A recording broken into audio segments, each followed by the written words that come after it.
friends, and welcome to the School Librarian Learning Network podcast. I'm Steve Tatro, also known as Dr. T Loves Books, and I love talking about all things related to school libraries. I may be an old dog, but I'm always trying to learn new tricks. In each episode of the SLLN podcast, I'll chat with a school librarian about a lesson they love. Hopefully, this can be a place for school librarians to get ideas and find new ways to engage with their students and staff. As a good friend likes to say, we're better together. So I hope this podcast will help school librarians connect with and learn from each other. The opinions and ideas shared in this podcast by myself and my guests are our own and do not reflect those of our school districts.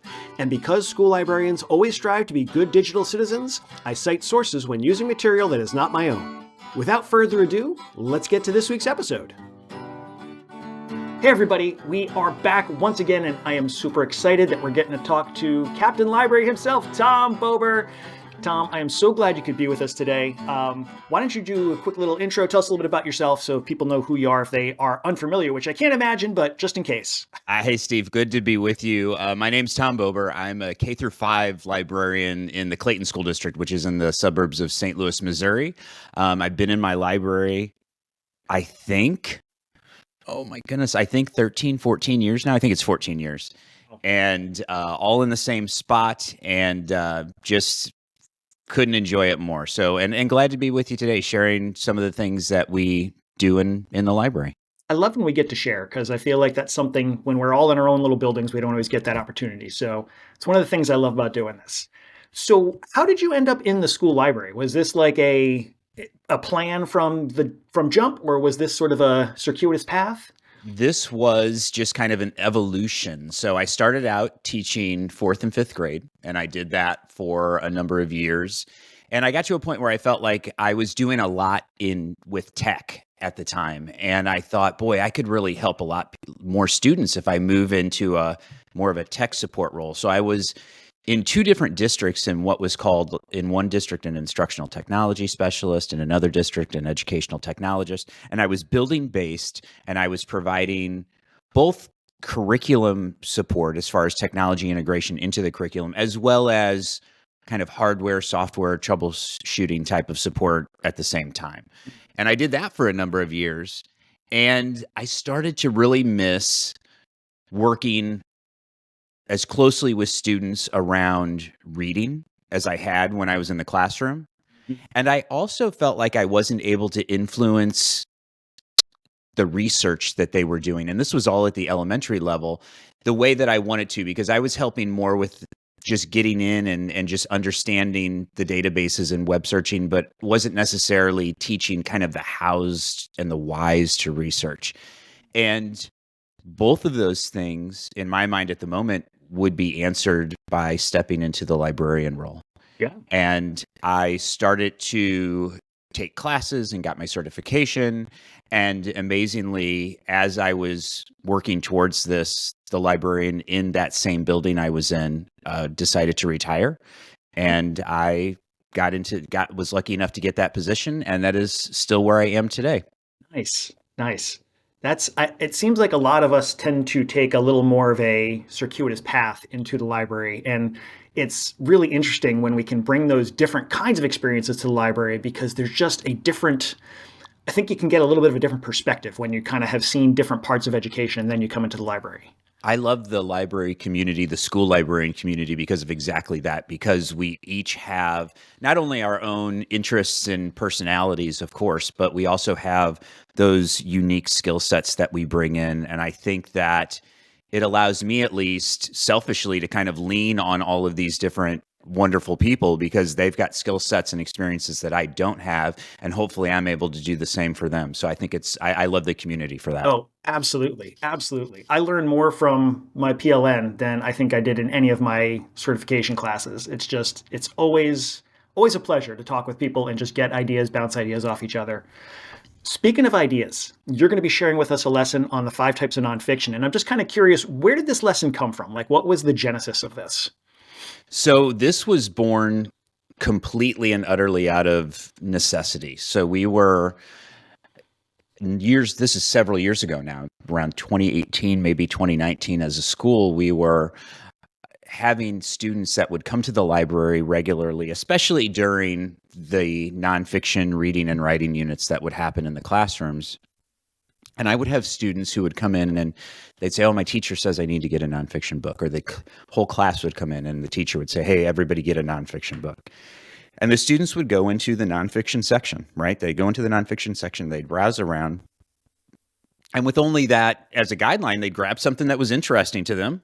Thank goodness. Yeah. And they'd check the book out and walk out of the library. And we would have regularly students come back and say, well, my teacher says this isn't a nonfiction book. Well, it was, but it wasn't the kind of nonfiction book that the teacher was wanting the student to check out. And I was confused. I didn't exactly understand. I knew what was being taught in the classroom, but I couldn't really wrap my head around how I could guide the students towards the books that the teachers are wanting for this particular lesson or this particular experience that they were having. And right around that time, and this had actually happened for a couple of years, but I wasn't making much progress. I stew on things a lot. Like I stew on problems for a long time sometimes.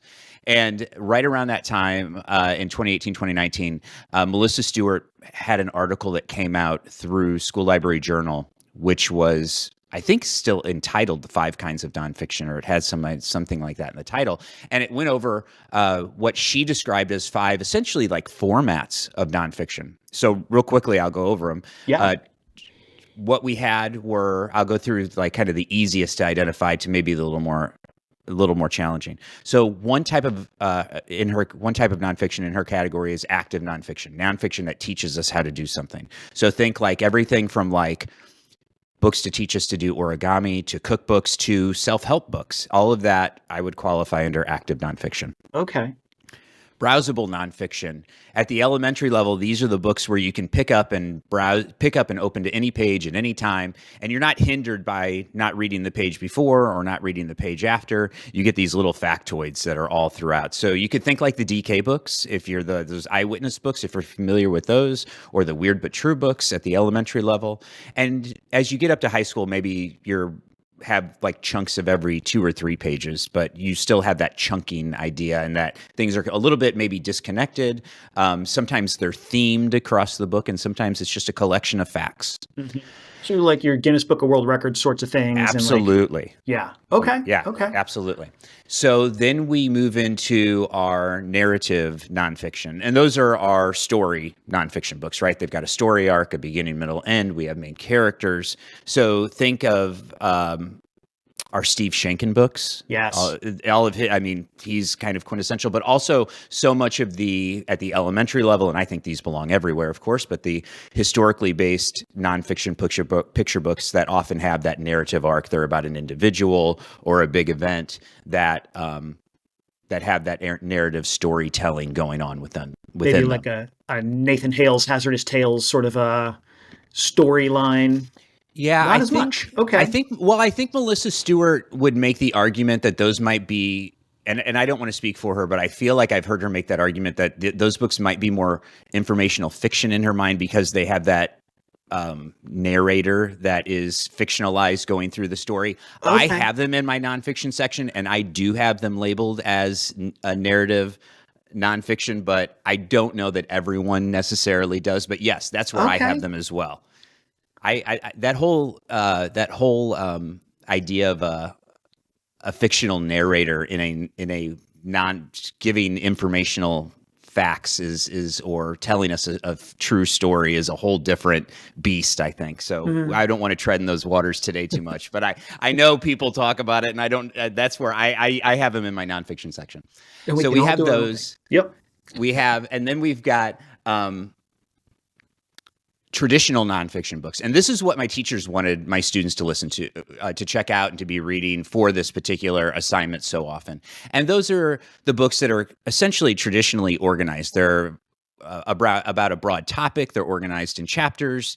They, at the elementary level, typically have engaging photographs with captions, labels, maybe some little fun facts. They're littered throughout there, but kind of this broad overview topic that's organized into chapters and has kind of that flatter voice, you might say, to the writing. It's kind of basic and straightforward. Okay.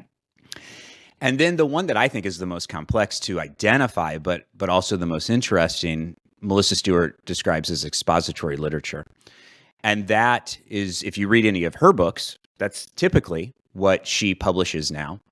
And that is an expository piece. So it's not narrative, but it has a lot of the craft moves, a lot of the writing moves that a narrative piece will have. So when my students study those pieces, they often will say, well, it feels like a story, but it's not a story because there's no story arc, because there's no main character. But it may have a narrator to it that's sharing us information in a very kind of agreeable, enjoyable voice, or it may use different types of poetic attributes that make it feel much more prose-like, Okay. or much more novel and verse-like in a sense sometimes. But it's expository. It is simply sharing information. So, for example, Melissa Stewart, I believe this is her newest book, which is about the moon and the impact that it has on different animals, either for finding food or for protecting themselves from predators or for reproductive purposes, all kinds of ways that the moon plays a role in different animals' lives. And so it's informational in that sense. There literally is no story, but the way that she tells that is in kind of a poetic way. And so we describe those books that have that type of feel as an expository literature book. So those are the 5 kinds of nonfiction, and that's my description. Melissa Stewart does a better job. Obviously, it's her piece, and she has a book out on it now. I recommend anyone who's interested in finding out more to look at that, to look at her website. On there, that original SLJ article from 2018 or 2019 is on there. So all of those are really great resources if this type of organization of nonfiction intrigues you. That's absolutely something I need to pick up and get in my library, is her book on the 5 types of nonfiction. Because it's really great. I know you have done this lesson in the past, and we've talked a little bit about it ourselves before, and I have been trying to sort of introduce it in my middle school, and I feel like I am just not quite getting it right. And I feel like I definitely need that extra resource. So I'm really glad we're getting the chance to talk, but also really glad that you're suggesting this as a resource for me to pick up. Absolutely. And I did a PD with a group of librarians in a neighboring district this past summer. And one thing that I did in preparation for that, because I was working with K through 12 librarians, is I went into not only my library and brought books over to the PD, but I also went to my middle school library and my high school library. And what I found was, sure enough, I could easily find books that fit into each of those 5 categories on the library shelves. So I know that I've been focused on much more of an elementary experience with that, but those same books exist, those same formats of books exist in your high school library and your middle school library, certainly. Oh yeah, definitely. Definitely. So you were seeing that this was maybe a little bit of a frustration for the students and maybe for yourself trying to support the teachers when they're sending the students down for nonfiction. Right. And you saw this article, it kind of got you to think about, okay, so there's some different ways of looking at this. So you turned it into a lesson.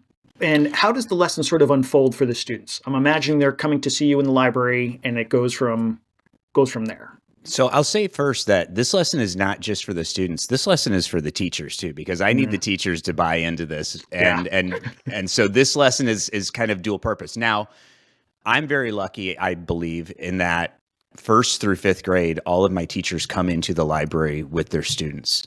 And so it's not a drop off. So anything that I'm doing, my teachers are also experiencing, and I rope them in and involve them as much as I can. If that's not the case, sitting or sharing this information with teachers as well, I think is going to be invaluable. But yes, teachers and their students come in. And I've done this in a variety of different ways, but I just did this in November. I kind of go through a round of doing this at different grade levels. And so we have, for example, 2nd grade coming in, and they come in. We do a sit on the floor just to get everybody kind of in the same space and on the same page. And I let them know that we are going to be looking at nonfiction. They're getting ready to study nonfiction at that point. And I ask them what kind of nonfiction they like. And I'll often get examples that are like talking about different topics they like to read about. I might have students talk about different series they like to read. I might have students say different sections of the nonfiction section that they like. For example, often have students say, oh, I really like to read cookbooks. And so we'll get all of those different kinds of responses. And I share with them, I'm going to give them a new way to talk about the nonfiction that they love. And we're going to talk about 5 different kinds of nonfiction. And by kinds, I mean formats. I mean the way the writing is and the information in the book is organized, the way that the author decided to organize the information within the book. Now, I'd never give my students on that introductory lesson where they're first getting exposed to it, I never give them the language. Instead, what I do is I love them to build their own definitions. So I send them to 5 different tables in groups of around 4 students, typically each. And on each of those 5 tables, there are 6, 7, 8 examples of that particular kind of nonfiction. And I ask students to spend some time examining those books individually, and I'll put a little timer on so they can do that. And then I ask them to start to try to figure out what's the common element between all of the books that are sitting in front of them, reminding them that it's around how the book is organized, how the information in the book is organized. It's not about the topic. It's definitely not about the series or where exactly it's found in the library. It's all around how that information is organized. And we have our library set up where we have these 5 really large, I shouldn't say really large, they're like 3.5 feet by 5 feet dry erase boards that are on the walls. So we have the kind of these natural groupings where students can then go. And so after students get a chance to talk with each other in these small groups, they then go to the board and they start to write out what are the things that they think are the common elements. What are they seeing with those particular pieces? I love that idea of giving them that ownership of figuring it out. Working together, I think, is incredibly important, but also just the trying to think about like what is going on here and giving them that agency and that engagement with the process. Because my first impulse would be, okay, look, here's 5 types, here's what they are, here's some examples, go find something you like. So having them take part in the sense making and the knowledge making, I think, is so valuable and important. Yeah, I think it's in some sense a type of jigsaw essentially, but then with that added layer of definition creating. And this is something that I love to do in a variety of ways, but this particular piece lends itself to it really, really well. Students will collaborate on the boards and get their information down. And as they're doing that, of course, I'm circulating around and checking in with them and helping a little bit, maybe articulate what students are seeing. Maybe they don't always have the language, but they can point to things that they're noticing in common, but they don't know how to articulate it. So I'm helping with those pieces. And as students continue to write on the board, as I continue to check in, I am making sure that they're catching it, the real critical pieces, the real critical things. And then they do essentially a share out. So we come back to the floor where we can kind of see all of those boards, and group by group by group are coming up and they're sharing what they're noticing. Now, that's where really I'm stepping in and doing some of that instruction that you just mentioned, Steve, is there's inevitably going to be gaps. They're not necessarily going to catch everything. Right.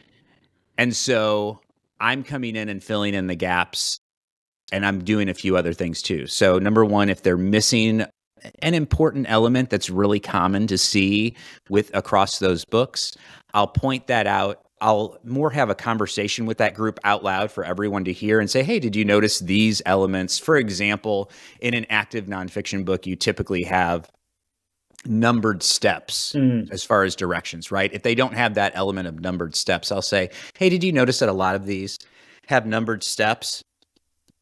And they'll say, of course, yes. And I'll say, hey, I have this book. Did you notice it anywhere else? And they'll pull one up real quick and we'll just kind of confirm, oh, yeah, we're seeing that in multiple places. Mm-hmm. I'm adding that information to the board more for time's sake and just to have that visual added in. Mm-hmm. And then the other thing that I'm doing is I'm with kind of color-coded dry erase markers is I'm color coding the things that are unique to that specific kind of nonfiction. And I'm color coding the things that you might see in multiple kinds of nonfiction. Almost so like a color-based Venn diagram almost that we're going to absolutely. Yeah. And so we get to it in my mind, it points out what's unique about that, but then also what kinds of things we might see in common. And one thing we notice is that we only see that story element, for example, in narrative. Everything else is expository. Everything else is sharing information. And then what I do is at the very end of each group's sharing out and me conferring with that group is I share what kind of nonfiction that is. I give it its name. Gotcha. And then students have that information. So we go through, as part of that lesson, each one of those kinds of nonfiction with giving them names and identifying the attributes that they have. Nice. I love that. And I love too that even though you are the authority in the room, the adult in the room focused on this, you're also very carefully being the guide on the side, letting them take center stage, and only when they need that little bit of extra direction, kind of jumping in and still eliciting from them, here's, what the thing is that we're trying to get to, rather than you just necessarily laying it all out for them. I love to see those moments where I always describe it kind of jokingly as like, where can I be lazier? Like, where can I step away? But it isn't, because you're, and you know this, I know, but you're always checking in all of the time with these either individuals or small groups, depending on how you have these kinds of structures set up. So that idea of stepping off to the side, letting students own their own elements of their learning and guiding through that process, I think pays such dividends. I really think it's such a great model. And there are times where certainly there's time to just convey information, right? There's times to be that, what's called that sage on the stage kind of thing. But I look for opportunities to exactly kind of step off to the side when I can. That's great. I love that idea of how can I be lazier? That's a fun way to think about it. Because I mean, I know that it's really actually you're being the opposite of lazy when you're doing those things, because it involves so much more careful one-on-one and small group like supervision and kind of touching base. But from the outside, it looks like you're making the kids do all the work. And in a way, you are making the kids do work, but you're making them do it in a way that I think is so incredibly important for good education, like good learning, to be part of figuring out the answers. I think it's so much more cerebral because you're figuring out from visual, looking at the group, from coming in and having small conversations, you're looking for all of these cues of what are they getting and what are they not getting, and what is the thing that I can say that's not going to just hand it to them, but it's going to help them discover that piece of information on their own. So you're right, it is so much more work, but I also think it's often the better work to be doing. Yes. Oh, absolutely. Absolutely. So this is all one class period. This is one class period, and typically my students come in for just 30 minutes, but that class period, we often ask teachers if we can extend by like about 10 minutes. And teachers, we have a kind of a mixed, fixed schedule. So we have opportunities to extend. And we've gotten to the point, thankfully, where not only are students using that language, but teachers are using that language, and teachers are coming up to me and saying during collaboration times or just in between collaboration times, hey, Tom, we're getting close to our nonfiction unit. Can you teach that 5 kinds of nonfiction lesson again? Like, they're looking for it now, which is, to me, that one of 2 tests, right? I'm looking for students to actually learn and then to incorporate that learning, which I mentioned is happening. But when teachers essentially are incorporating that learning or expecting that learning as part of then what students are experiencing also in the classroom, that's when you've got a real beautiful piece of collaboration that is going on between library and classroom learning. And I think, to take a 10,000-foot view, I think those are the moments that make libraries essentials for teachers and administrators often. Yes. We all know there's this key role that libraries play for and with students. But I sometimes think that teachers and administrators don't appreciate that as much. Mm-hmm. And I'm talking about those small moment book connections and the collection development, all those pieces that you and I and our PLN always talk about. But I think that true piece of collaboration where it becomes important to the curriculum in the classroom, teachers value that immensely, administrators value that immensely, and it makes, at least I feel like it makes my library, our library, indispensable, and what we do in that library indispensable to the whole experience of the student. Oh, absolutely. Absolutely. And I love, I mean, I'm picturing this all going on, and I can even imagine at the end of this, maybe there's like a handout or like a bookmark with here's the 5 types that the kids could kind of take with them when they go back to class or something like that as just a reminder. Let me tell you one even better where we had to get to. Because what happened after we taught this for a couple of years is, of course, students started to incorporate it, and students were coming into the library not for what their teacher was asking for, just for themselves. And they were saying, Mr. Bober, where are the browsable nonfiction books? Mr. Bober, where are the active nonfiction books? Those are the 2 most typical requests. Mr. Bober, where are the narrative or the story nonfiction books? Sometimes they call them. Mm-hmm. And of course, I had my ones I could quickly identify, like, oh, here's the who would win, not the who would win, that's expository lit. Here's the Weird But True series, as far as browsable. Here's this other series as far as browsable.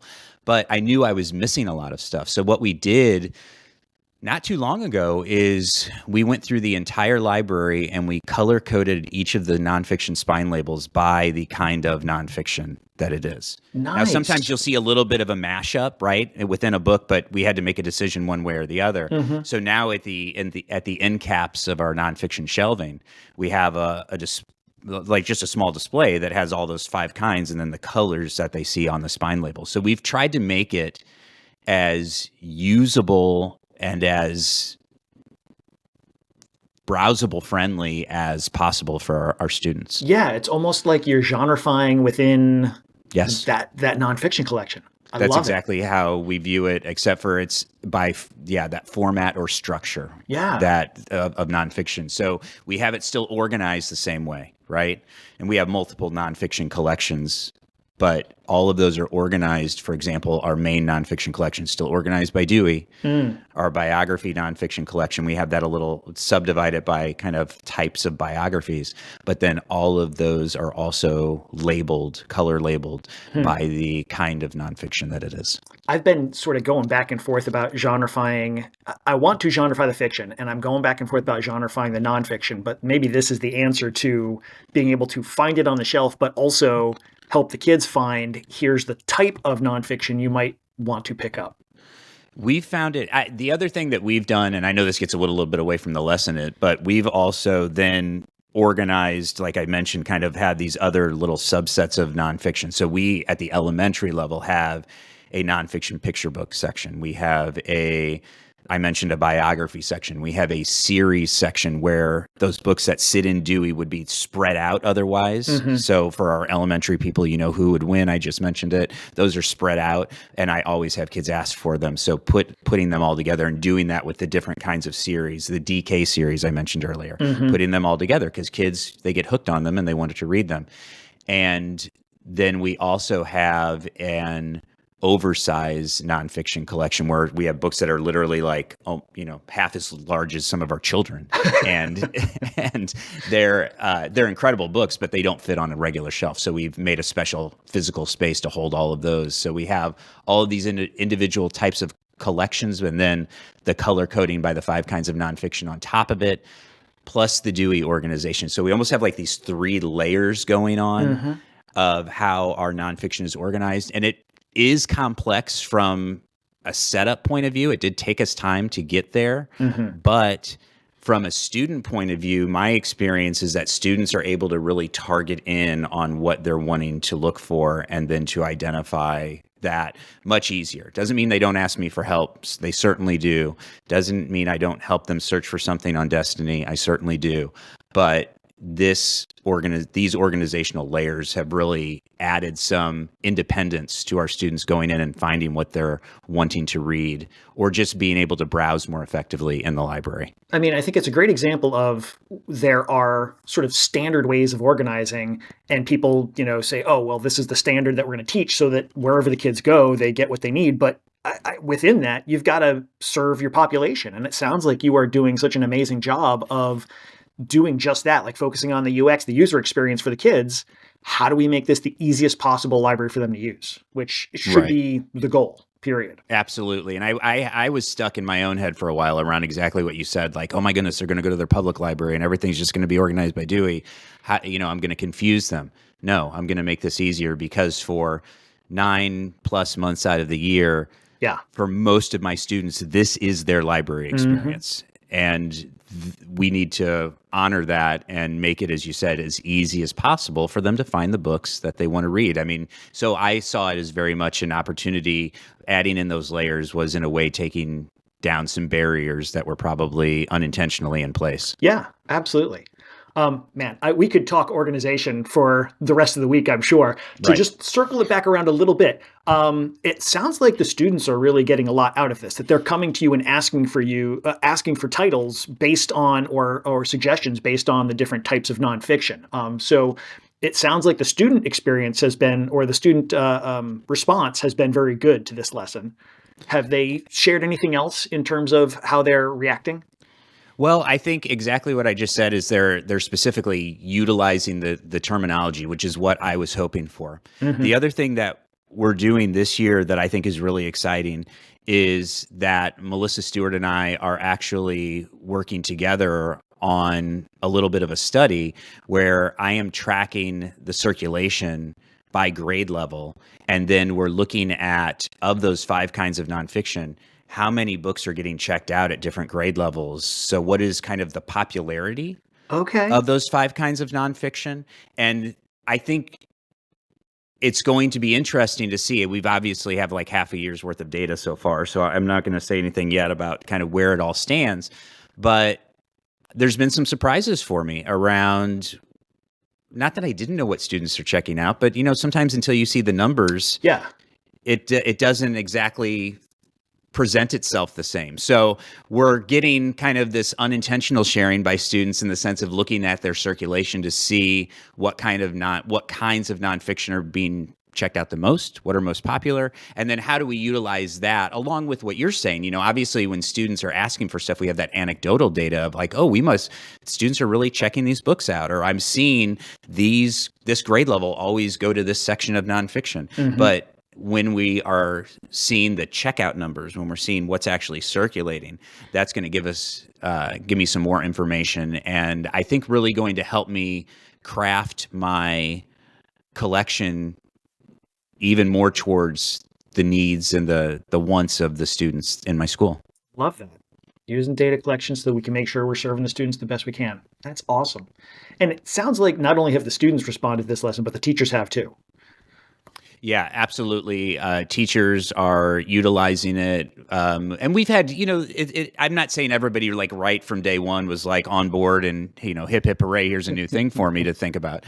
But teachers have been open and receptive to it. It's allowed us to have some really poignant conversations that I don't think we would have been able to have otherwise, not only about specifically the 5 kinds of nonfiction, but conversations with me about them incorporating more nonfiction into their teaching, into their read alouds, into their classroom. And when I'm able to use like that type of language, it's been helpful. So for example, one of the conversations that I've had with a lot of teachers, especially at the upper elementary grade levels in my school, is around when they do nonfiction writing, what kind of nonfiction writing they're expecting from their students. And sometimes they're expecting something that falls kind of outside of Melissa's purview, right? They're talking about like, well, we want something like a persuasive essay. Okay, well, that's its own thing. But there's also times where for many years, they had been teaching students essentially to write that traditional nonfiction, probably because we think about, essays and that kind of thing. But we are also thinking about students writing creatively and and having their own voice. And so I've been able to lean in and say, this seems like more of an opportunity to encourage or at least allow students to think about writing expository literature and bringing some of these great picture books often in as mentor texts that students can emulate.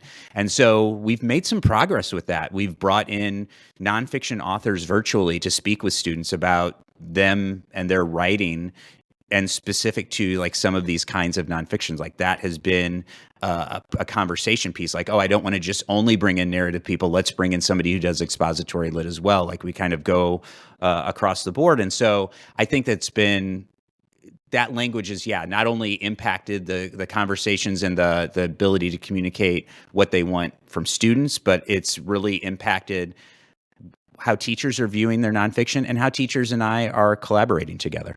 Love it.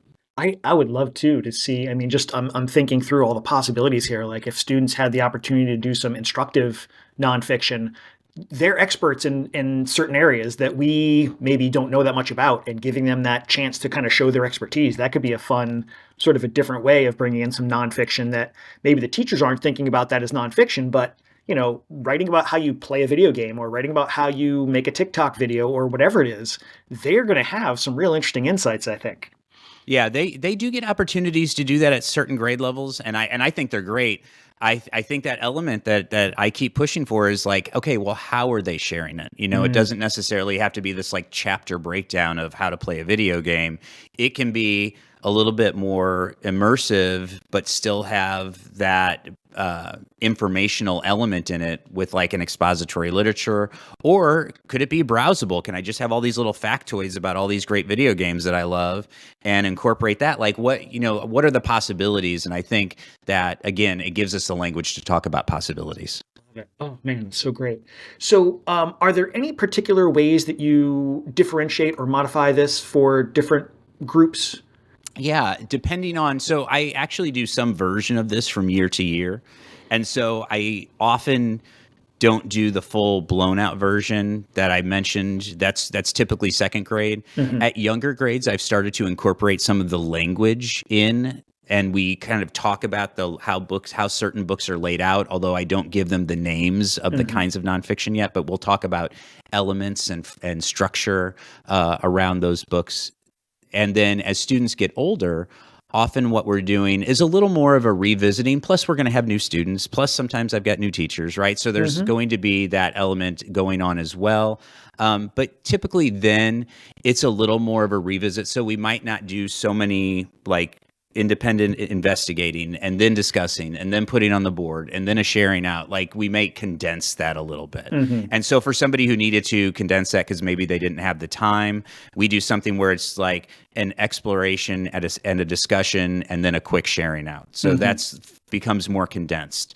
For my students who've already had that experience with it at certain grade levels, and this depends on the group and kind of what I remember from the year prior, but that becomes a way to revisit and refresh our understanding of the 5 kinds of nonfiction, and then an opportunity for me to reiterate the color labeling on all of the books. It's that great opportunity to do that towards the beginning of the year as well. So those lessons that are revisitings typically happen earlier in the year, so I can talk about the color coding organization. I gotcha.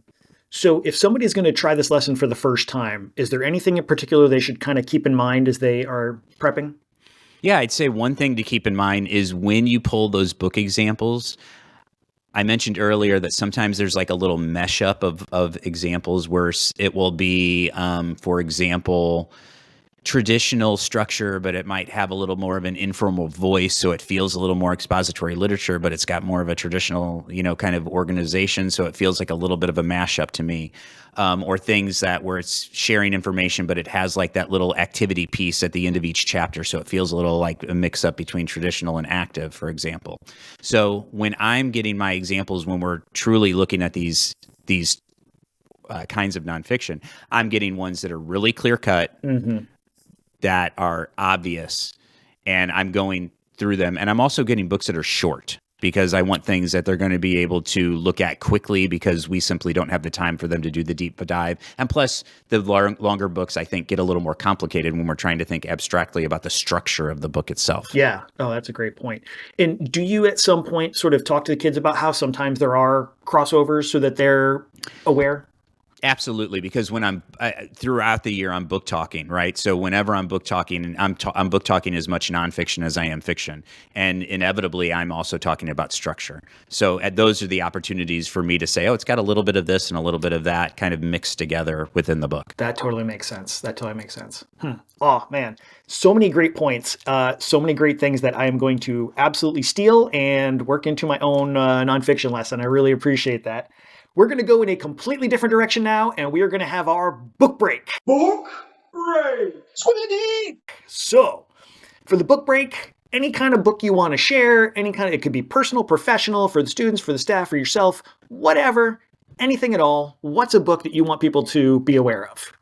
Okay. Well, you would think I would be telling you about a piece of nonfiction after that whole talk, but I'm actually going to tell you a piece of fiction because it is, I think, my favorite thing that I read in 2023. And so even though we're early in 2024, I'm like still thinking about it, especially with the Youth Media Awards around the corner. And I'm crossing my fingers that it gets some kind of shiny medal on it. But my favorite thing that I read in 2023 was a middle grade fiction novel called The Labors of Hercules Beale, and it's by Gary Schmidt. It is a beautiful book where, for me at least, when I'm talking to this book to my students, I'm talking to them about the fact that this is a story about a character who is dealing with the death of his parents, but he's also dealing with kind of how things look for the future with him and his brother, his older brother, that they are kind of co-running a business, and how he's existing in the present, dealing with the new school that he's at and the challenges at that school and the monstrous year-long assignment that his teacher has given him, which is to emulate or follow the, I think, 13 labors of Hercules from mythology. And because his name is Hercules as well. And so through him trying to make connections between these 13 labors, these 13 adventures, and his own life, he kind of uncovers all these amazing things about himself. So I tell my students it's very much this journey story where someone's having a personal journey in their own life. But the thing that I love about the book is the voice of the character. And I also love the fact that within the same chapter multiple times, I laughed and I got teared up at the same chapter. Wow. Like when that can happen, when I can have a book make me feel something like that, plus the writing is amazing, like that is a winner for me. So it's my favorite thing of 2023, favorite book of 2023. And it's becoming, as I get students to read it, I think a favorite that's going to be on the shelves for a long time in my library. I think I've seen that title pop up here and there, and I haven't given enough attention, clearly, because it sounds like a real amazing title. That's going on the TBR pile. I feel like I've noticed when I was talking this up so much in November and December and now in January, I've come to just acknowledge that I really, for whatever reason, connect. I don't know if it's connect because that didn't happen to me when I was young, but I really appreciate stories where the main character has parents who have passed away. Like that trauma element and the ability to investigate like deep feelings through that type of story is something, for whatever reason, that just really resonates with me. So I have students too that love a good sad story. Oh yeah. And this fits the bill. Love it. Okay, definitely getting that on my list. Cool. Well, if people want to catch up with you online to find out more about nonfiction or whatever else you've got going on, because you've got so many great things going on, where are they going to find you? Okay, so on the socials, my handle is @CaptainLibrary, and I'm on Blue Sky and Instagram and X, formerly Twitter, and TikTok. And you can also find me, I have a podcast out, so it's called the Primary Source Podcast, and we talk about primary sources. And more often than not, we end up interviewing authors of nonfiction books, and we talk about how primary sources influence the work that they do. I love it. Man, what a great resource your podcast is for all of us to help us find great materials and to really make those connections between primary sources and what students are doing in school. Because I think that's an easy one to overlook sometimes. Lots of good payoffs for that. It's really some really powerful tools out there. Yeah. Well, thank you again. I really appreciate you taking the time today, and I cannot wait to dive into this lesson with my own kids. Steve, thanks for having me. Thanks for checking out this episode of the SLLN podcast. Be sure to check out the show notes, which include not only a link to the lesson, but also links to the SLLN website, home to a curated list of free upcoming virtual events and resources for school librarians. It's easy to become a member of the network. Just visit the site and use what you like. If you have an idea, a question, or a lesson you want to share, you can email schoolliblearning@gmail.com. That's school, L-I-B, learning@gmail.com. Know someone with a great school library lesson? Let us know. Until next time, be safe, be good, and be well.